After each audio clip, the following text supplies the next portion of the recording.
Good evening, everybody, and welcome to our Terp Family Chat. My name is Brian Watkins, and I am the Director of Parent and Family Affairs. Glad to see so many of you joining us this evening on Zoom and on the Terp Family YouTube channel. This session is being recorded. If you have a family member or friend who is unable to join this evening, they can view the recording, which will be posted on the Terp Family YouTube page tomorrow. The Terp Family Chat series is sponsored by the Office of Parent and Family Affairs. If you've not attended an orientation session and are unfamiliar with our office, I want to make sure you know that the Office of Parent and Family Affairs serves as the single point of contact at the university for the parents and family members of our undergraduate students. Consider us your home at the university. The goal of Parent and Family Affairs is to educate and engage all of you in becoming informed partners in your undergraduate students' education, personal development, and success. Terp Family Chat is our special summer online series designed to provide updates and timely information to help your family prepare for fall semester. We recognize how difficult the past 15 months have been and the ways in which overlapping pandemics have affected the university community and the world. Through this series of chats, we will share important details on a variety of topics related to student success and support. And the focus of tonight's session is connection and engagement. As we navigate the continued impact of COVID-19 and the pandemics of social injustice and economic insecurity, we know how important it is to create opportunities for connection and engagement, and ultimately to foster belonging. We all need connection. Our students need connection. We also recognize that we have a freshman class that is brand new to the university experience, a sophomore class that is new to the full in-person university experience, and a junior class who had an interrupted university experience during their freshman year and hasn't had a full in-person experience since. We hold all of these truths as we move ahead, and we designed this chat as a way to share with you some of the plans we have for the fall semester in particular. You'll hear from several leaders from across campus who will provide an overview of Fall Welcome, our innovative Terps After Dark series, and other engagement activities planned for fall semester, especially for new students and sophomore students. And as we talk about belonging, we also want to make sure we introduce the Terp and Strong initiative to you. This is not intended to be a deep dive into full details about everything we are doing this fall. Rather, it is intended to acknowledge the challenges our students have faced and will face, affirm our commitment to all of our students, and to give you a sampling of the engagement opportunities we have planned. So here's the format. Each of our speakers will share some information with you, and our remaining time together will be spent answering your questions. We welcome your questions. Please use the Q&A feature in Zoom. You can enable this by clicking the Q&A button located at the bottom of the Zoom window. You are welcome to submit questions as you think of them throughout the presentation. We will monitor the questions as we go. We have some staff members who may answer them immediately in writing, or will save them and ask them live during the Q&A portion. All of you can see the questions that others submit. If you see someone submit the same question you have, rather than repeat your question, I encourage you to click on the thumbs up icon under the question you'd like. This is called an upvote, and it will move the question up higher into the Q&A window so it gets more attention by us. With so many questions submitted, we will not be able to get to everyone's questions. Now, to get us started, it is my pleasure to introduce our first speaker, Dr. Marcia Ginsler-Stevens, Director of the Adele H. Stamp Student Union. Thank you so much, Brian. As Brian shared, my name is Marcia, and it has been my joy and pleasure to be at the University of Maryland for, let's just say, a very long time, since 1982. And I have had the distinct pleasure of working in student affairs that whole time. And so I'm the leadoff hitter. So here's what I want to tell you.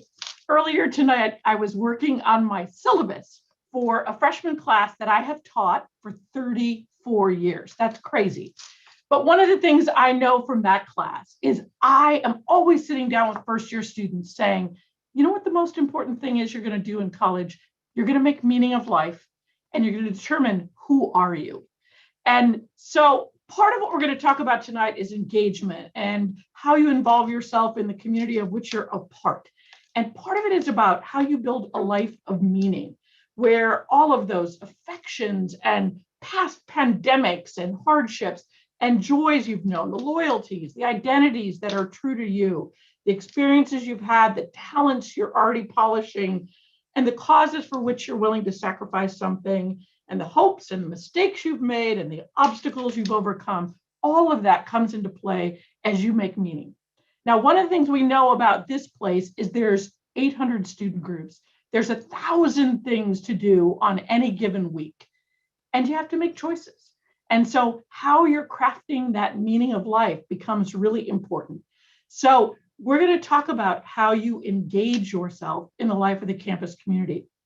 But remember the gifts and talents and influences you're bringing into that world and the students you love are bringing into that world. One of the things I will tell you is I hang out in the Stamp Student Union, and in a normal year, about 15,000 people come in the doors of that building every day. It's an enlivening place where you'll find opportunities to recreate and be spectators, where you get a great bite to eat, but you can also join 6 different student groups, where you can find an opportunity to participate in a lecture or a comedy show. There's a million things you can do as you seek to build community and meaning in life. And if we're here to tell you anything tonight, it's that we want the students you love, the ones you've nurtured thus far, even through the rough patches of the last 18 months, to find a way at the end of their college experience where they say, here's who I am, here's what matters. And part of that will be by getting engaged, by getting involved, by discovering oneself. Now, in the coming year, you're going to find that there are programs specifically targeted at first-year students, at sophomore students, people we know have been through some really rocky ends of high school or beginnings of college. And we're going to reach out and be very specific, but that doesn't preclude those same individuals and lots of others from jumping on board anything that strikes their fancy.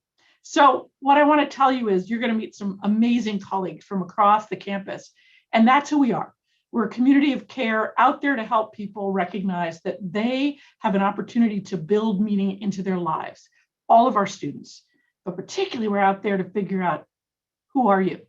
How will you enhance this community of which we're all a part? So welcome to you as parents, but also welcome to your students. We're so glad they're coming.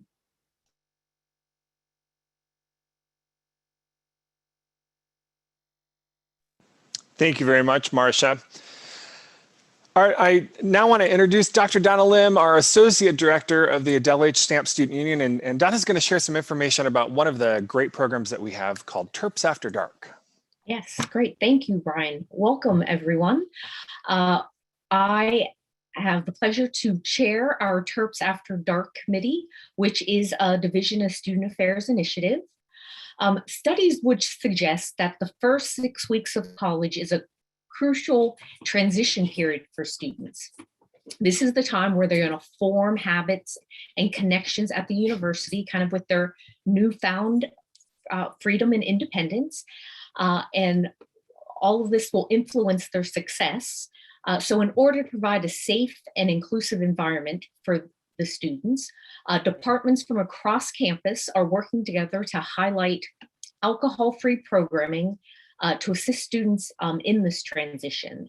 So we focus on events and programs that occur on a Thursday, Friday, or Saturday night, looking at the critical times of 10 p.m. to 2 a.m. So Terps After Dark, provides these programs for the first 6 weeks. So for this coming fall, that would be from August 27th with the start of Fall Welcome through the first weekend in October. So that would be October 4th. In the past, we have had participation from over 6,000 students in all of the opportunities that are presented. Just to give you a little sample of the offerings for this year, we'll have anything from outdoor movies. Arts and crafts are something we find are very popular with our students. DIY kits, candle making. They also enjoy trivia nights with great raffle prizes. There'll be video game tournaments, poetry slams, and much, much more to be offered for our incoming freshmen as well as our sophomore students. So we'll look forward to seeing your students at some of these events. Terrific. Thank you, Donna. Now I'm going to turn things over to Veronica Scales, the director of the Department of Resident Life, and she's going to highlight the connection and engagement opportunities for students living in the residence halls. Val. Absolutely. Thank you, Brian. Hi, everyone. I'm Veronica Scales. I'm the director of Resident Life. I use she, her pronouns. First, I want to say today was Assignments Release Day. So a very exciting day, and we're really excited to welcome over 5,900 new students and new assignments to the residence halls. And, you know, we're having 5,900 first-year students come to the res halls and 2,600 returners, which is really exciting. It shares that our students are excited to come back to campus, and their parents are really excited, and their families are really excited. And just know we are just as excited to welcome you back to campus. You know, of those students who are coming back to campus, I'm just going to give a few stats first, and then I'll talk about connections. I think it's super important. Of those students who are coming to us, 2,200 are going to be living in our living learning programs, which is about 42% of our new first year students. And my colleague Cindy will talk a little bit more about the living learning program, so I won't steal too much of her thunder. When we think about the fall, we have about 279 resident assistants who will be working in the buildings with all of our students. So the RAs, who are the resident assistants, will work to get to know our residents. They'll take residents to campus events and organize opportunities for our students to get to know each other in the res halls. So they'll be going to the Stamp, they'll be going to Terps After Dark, and they'll be making sure that your students and our students have those connections that they crave. We'll also have 182 community assistants. So our community assistants are the students who greet everyone when they come in the building. So they work at the desk, they manage keys, sometimes they manage mail, but they're really there for the safety of our students. And we really want our community assistants to feel a part of the community. So any student who comes and lives with us can be a community assistant, which includes first year students. So if here's a small plug, sorry, Brian. If you're looking for a job as soon as you get to campus, we are hiring for community assistants. We also have 125 office and program assistants who work within our department, which include our multicultural advocates and our peer dialogue leaders. And so the Department of Resident Life is really excited to welcome our students back, but we're also really excited to have opportunities to connect with students, not just who are living in the halls, but through dialogue, through work opportunities, and many other ways. We also have a great program that we call the Green Terp program.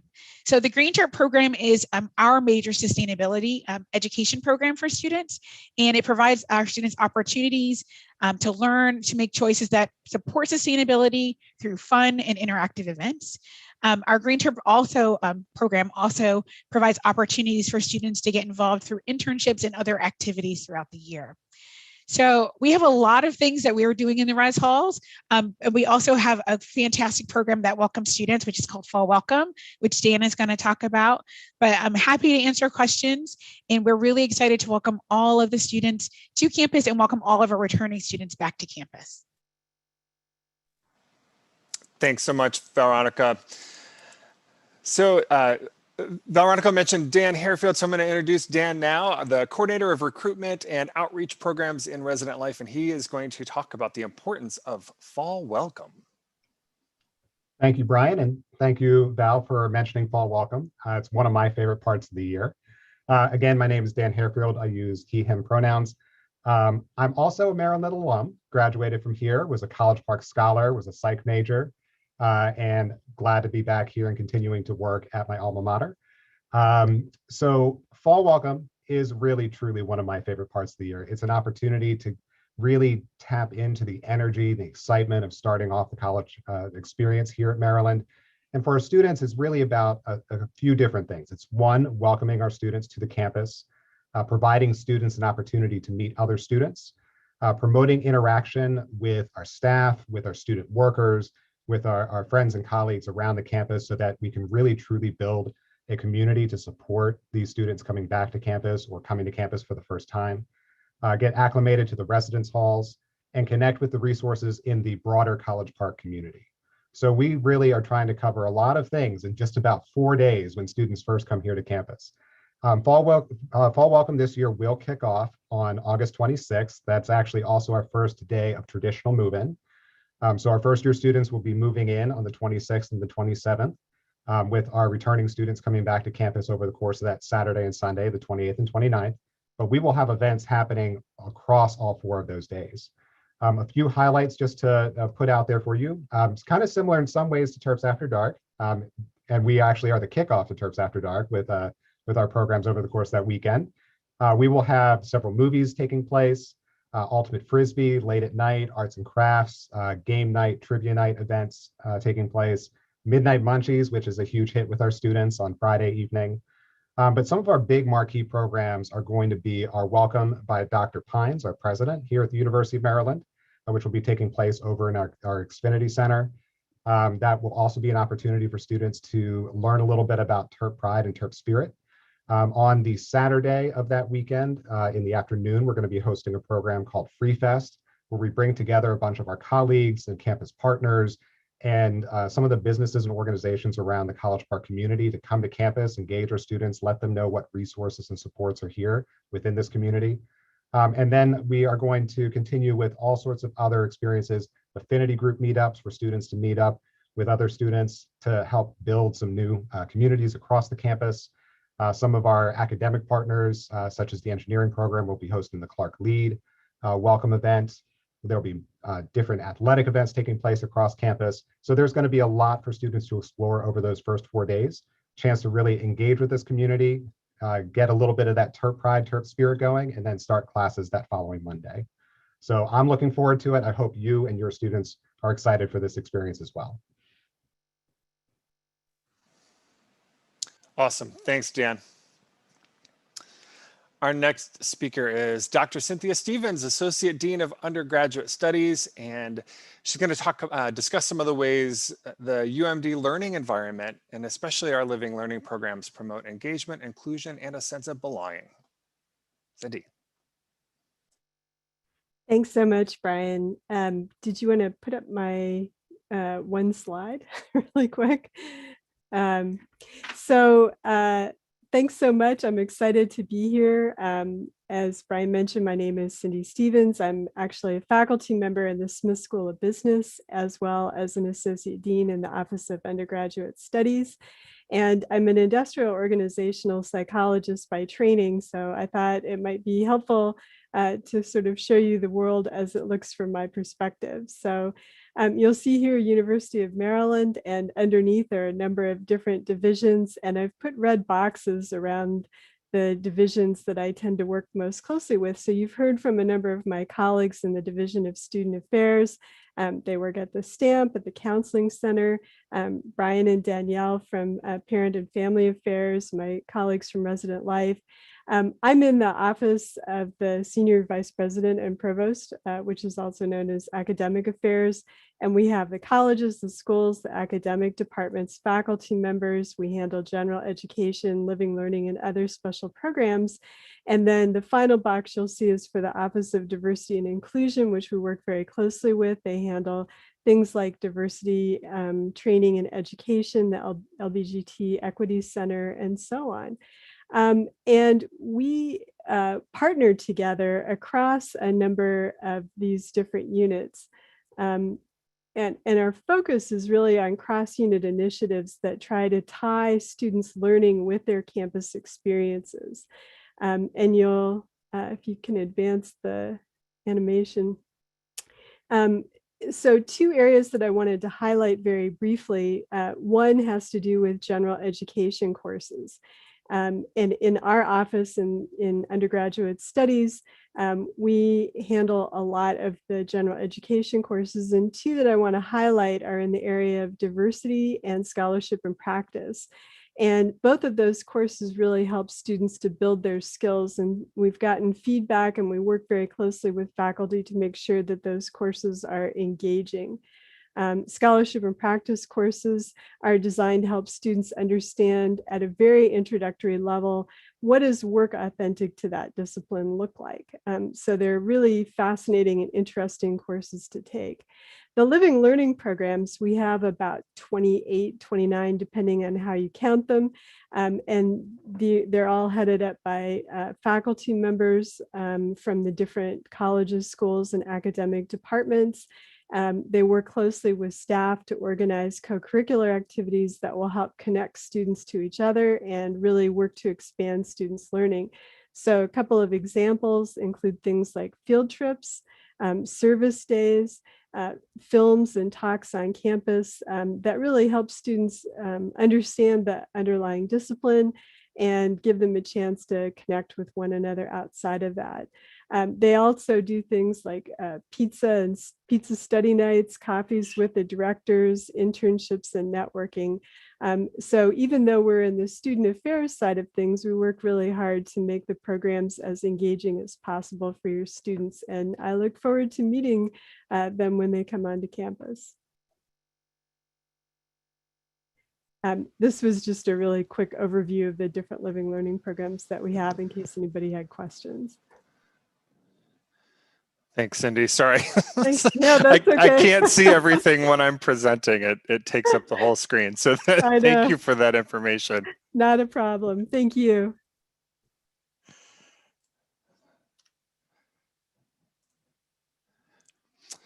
I do not see our other speaker. I'm not sure that they were ultimately able to attend this evening to talk more about Terp and Strong.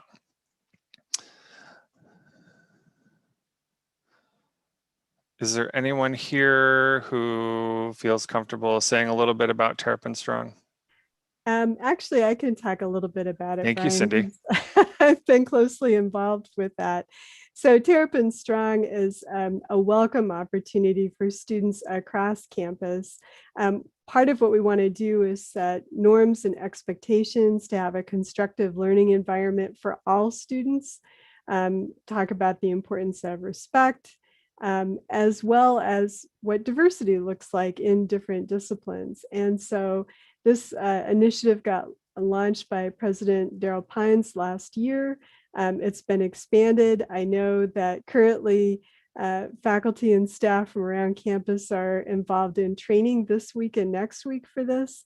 And we're going to be expanding that program over time to try and help students feel welcome both to the university, to the college, to the department, and help them understand some of the challenges that are associated with working together across different identity groups, areas of difference, as well as help to get them ready for their profession that they hope to enter.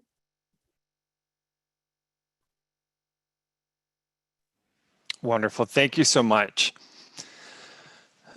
This is that we've been very efficient with our presenting, so thank you all very much. This leaves us with a good amount of time for our Q&A portion of the program. And so if any of you have questions you'd like to ask, again, please feel free to write them in the Q&A window. You'll find that at the bottom of your Zoom window. It says Q&A.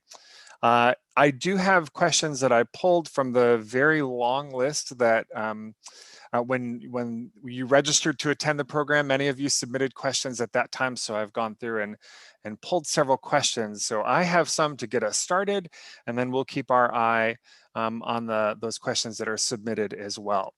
But I would love it if, let's see, where do we want to start? Okay, let's do a plug for another program. Let's talk about how students get involved in clubs and organizations specifically, because I know that we now have a date for First Look Fair. So Donna, do you want to take that one? Or Marcia, who wants to go? Sure, I can jump on it. So the First Look Fair is a really cool event that will mostly happen on McKeldin Mall, but there's a virtual component for anybody who isn't on campus but is joining us virtually as well. You can fully participate in the fair. It's that day when you're on campus and you think, this is college. Student organizations, academic departments, resource departments on campus will all be out at tables across McKeldin Mall, sharing what they've got, inviting folks to think about exploring student organizations, opportunities for internships, opportunities to engage in the community.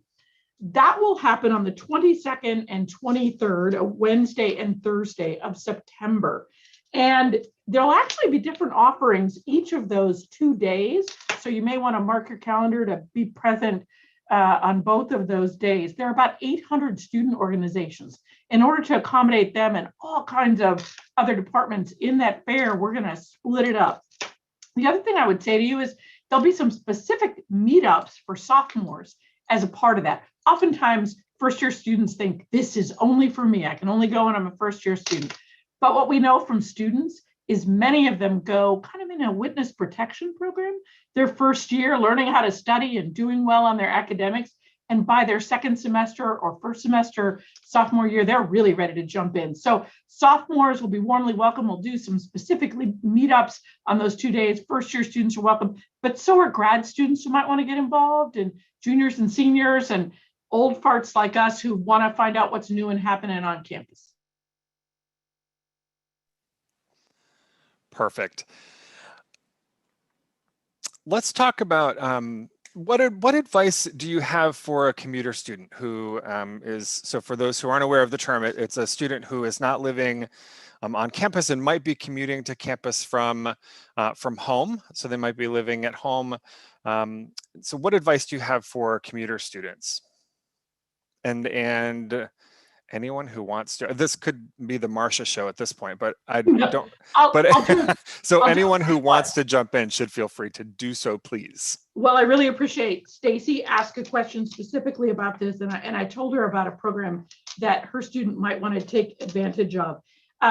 There's a really robust off-campus student life group in the Stamp who does programming for off-campus students. The first of those programs will be on the 27th of August. There'll be a big welcome in the Stamp for new students who happen to be living off campus, new transfer students as well. And they'll be invited to an event that takes place before the president's welcome that evening at 5:30. And so we'll get information directly to you. I gave Stacy my email and you're welcome to use it. Then throughout the year, you'll find really amazing advocates, great programs, including the first of every month, come have breakfast with us and get a chance to meet sort of the rich resources of the campus. We like to think of the Stamp as your home away from home. So come, find a chair that becomes yours for the rest of your time at college.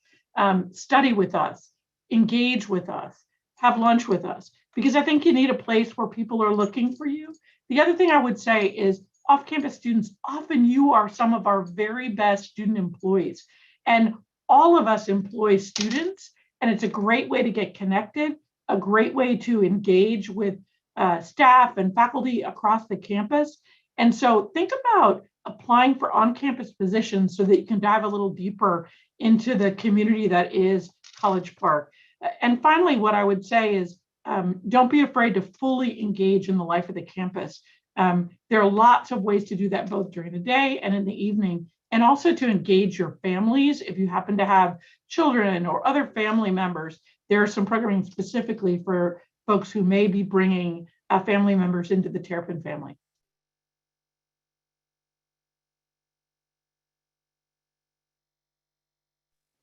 Thank you. I'm trying to manage a bunch of different windows here as I look at the questions that are coming in. There was a person that asked about student employment and how students might find and learn more about the opportunities that are available on campus. Our University Career Center is the hub for a lot of positions, and many of the positions for campus departments that are hiring. So it's not only for finding an internship or a position at with a company off campus as they start their career or they want to jumpstart their career. It's also the place for students to go who are looking for on-campus employment opportunities. So that's the University Career Center. And Danielle, if you have the opportunity to drop the web address in the chat, that would be awesome. All right, a couple other questions that came in, and maybe I know that this tonight is not dedicated to room assignments and resident life, but there were a couple questions that came in about their students were assigned to triples, and so there was wondering, are they triples that are there really only 2 students in a triple, or what does that mean? Absolutely. So when we first started room assignments, it is true. We did say that triples and quads would not be used due to COVID restrictions. Well, COVID restrictions were lifted, and about 2 months ago, President Pines and our Vice President Patty Perillo said that students could be assigned to triples and quads. And we also opened our apartments New Leonardtown. And so our occupancy has increased, and we did have a need to have triples and quads this year. However, we did not assign students to triples and quads in our non-air conditioned buildings. So even though it may look like it says triple, and there's only one person listed. I saw there was a question in the chat. That's intentional. If it's a non-air conditioned building and it's a triple or a quad, it's only 2 people in that residence hall room. So that is accurate, and that is not a mistake. But we did open our triples and our quads. We have about 800 students who have been assigned to triples and quads for the fall semester. We do not have flex triples and quads, which is when we have been over occupancy in the past, where we use lounges and other spaces that were not really bedrooms. And so we do have triples and quads. The answer is that is accurate. Thanks so much for that information, Val. All right, so friends, let's talk about our sophomores. There are lots of questions about how are we specifically going to involve sophomore students and make sure that they are as cared for and cared about as our first year students, who also, like most of them or none of them have been on campus before to have that full university experience. So Dan, maybe you could just start and talk a little bit more about Fall Welcome and how that programming is not just for freshmen. Oh, definitely. Yes. Thank you. Fall Welcome is for all of our students.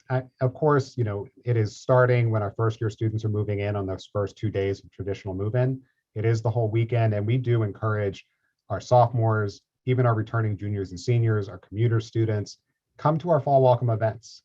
With outside of the President's Welcome, which is focused on first year students, all of our other events are really open to any student who would like to come to them.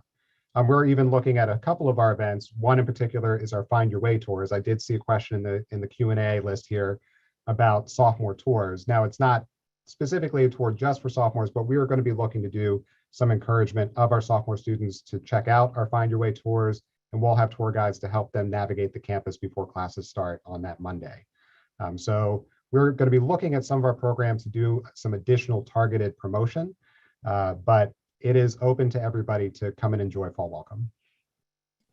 And I'll also chime in, Brian, that Terps After Dark, we will also try to have an emphasis on the sophomore experience or something that would be a way for them to have meetups and ways to connect and form some sense of belonging in a community. And as Dan mentioned, we're looking as a division, looking at a much larger marketing campaign to make the sophomores feel special, and that we are putting a little bit of more effort in that area. Thank you both. There was a question about a parent had asked about what can we do to help an introverted student to make connections and be engaged. And I want to connect that to some of the other questions that were submitted when you registered to attend tonight, related to kind of what advice you have to help us as parents and supportive family members prepare our student for life on campus, and how can we help our students to engage more in university activities. And I'd actually like to take part of this. You know, I think for introverted students, for shy students, all of these big group activities, they're exhausting. I mean, let's be honest about that. It is exhausting.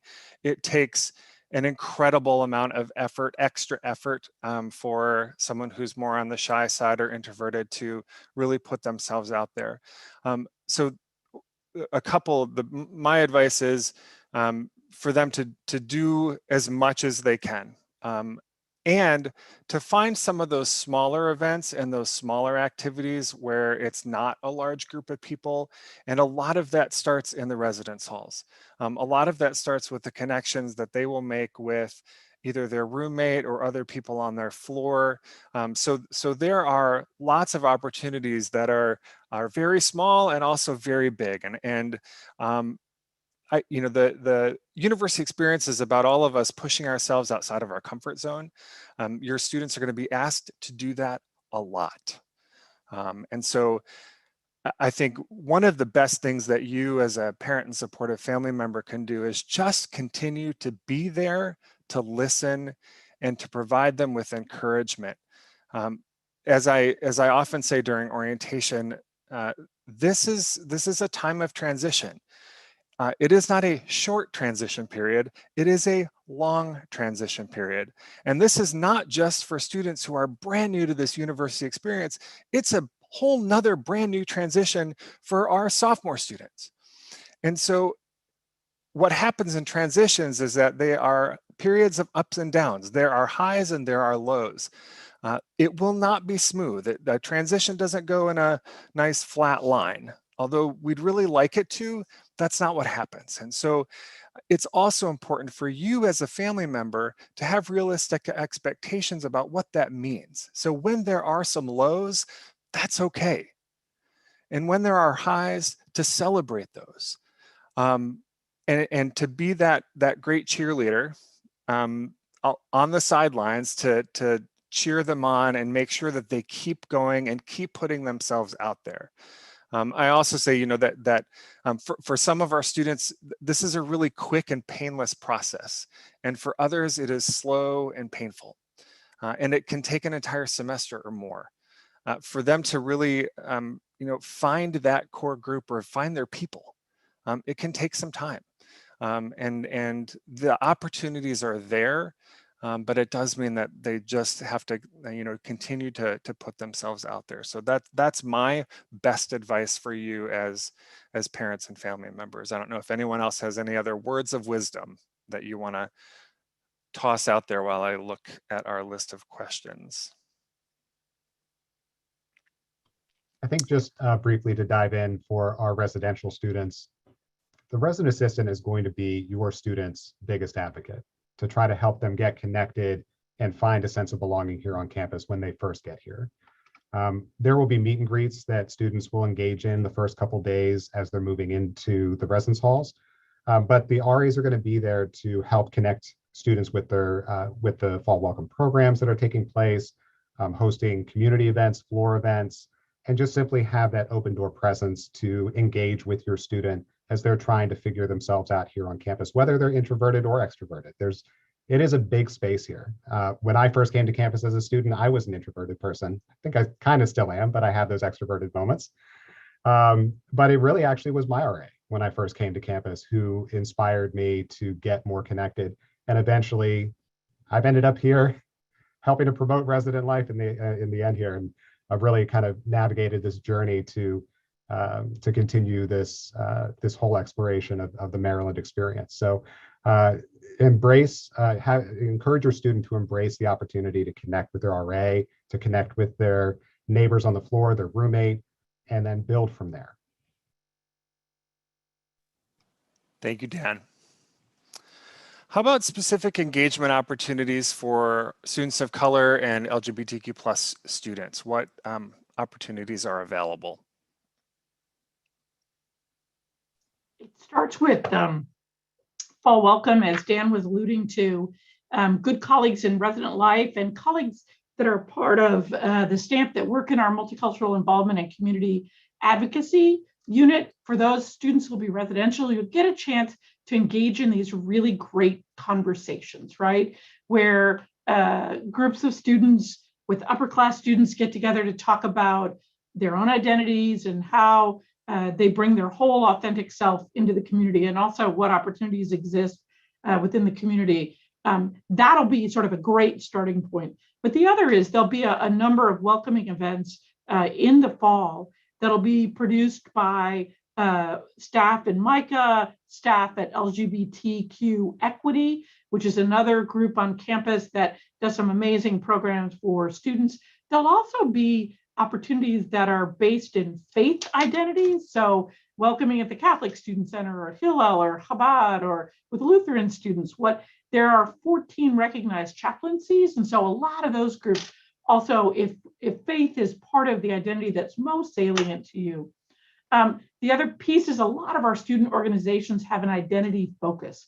So that might be the Black Student Union doing a welcome to Black students, but it also might be the Asian American Student Union doing an outreach to new students that are in the APITA community. So you'll find a lot of programs that are sponsored by staff, by academic enterprises, by faith-based groups, by groups in MICA, and then our colleagues in resident life as well. And Dan, tell them a little bit about the dialogue group as well.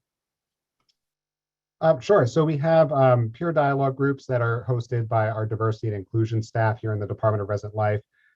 They're typically a 4-session program that focus in a very specific current events topic. We have wonderful peer dialogue leaders who run those discussions. And any student can sign up for that type of experience. So there'll be more information coming out about that this upcoming fall. There will be a table at the First Look Fair, one of the many tables that will be out there discussing this opportunity.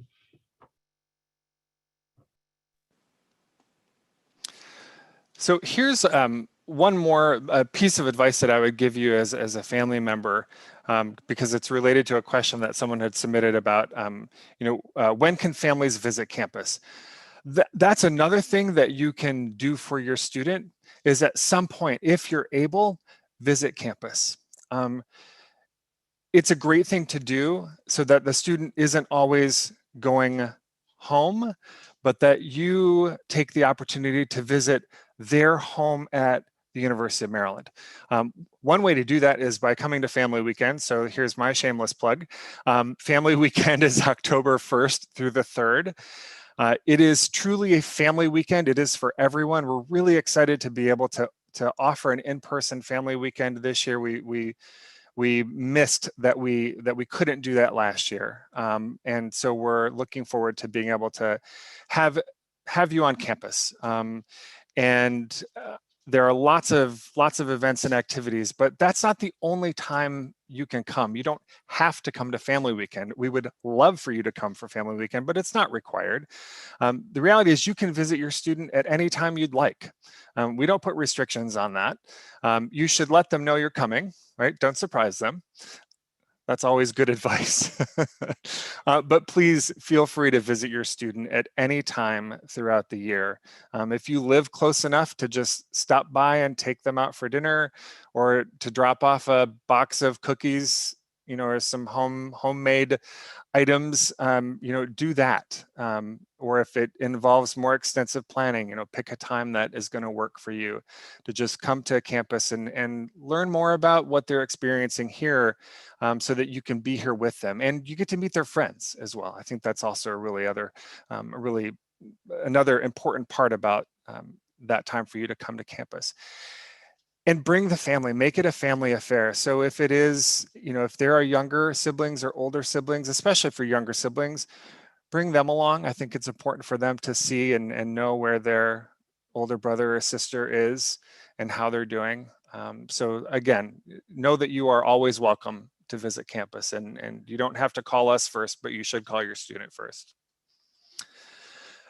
There was another important question related to counseling and mental health, and whether we'll be sufficiently staffed to manage issues. So that's actually a really good segue into closing out this session.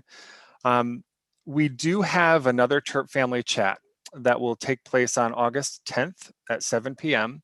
The focus is mental health and well-being. And so we'll have our campus experts from these areas talk more about the services and resources that we provide and what we anticipate seeing this year.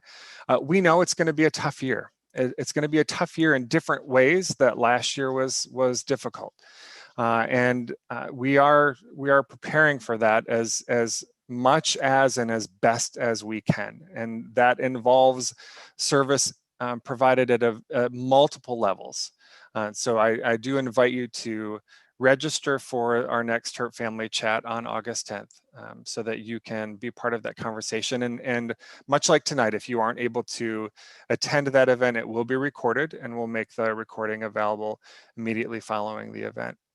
For those of you that are parents of our first year students, our freshmen, if you haven't attended an orientation program yet, I strongly encourage you to do that. There is a program that's just for Terp family members with a lot of really important information related to resident life and campus safety and counseling services and mental health and the health center, all of those really critical and academic advising and all of the academic sessions. So all of those real critical and essential things that that you need to know are presented during orientation. So if you haven't had a chance to register for a program, please do so because it's really important.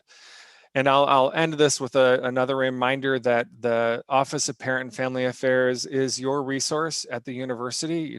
We are pleased that we have so many resources and services for our students. And we also have a resource just for you, and that's our Office Parent and Family Affairs. So if you have questions or concerns,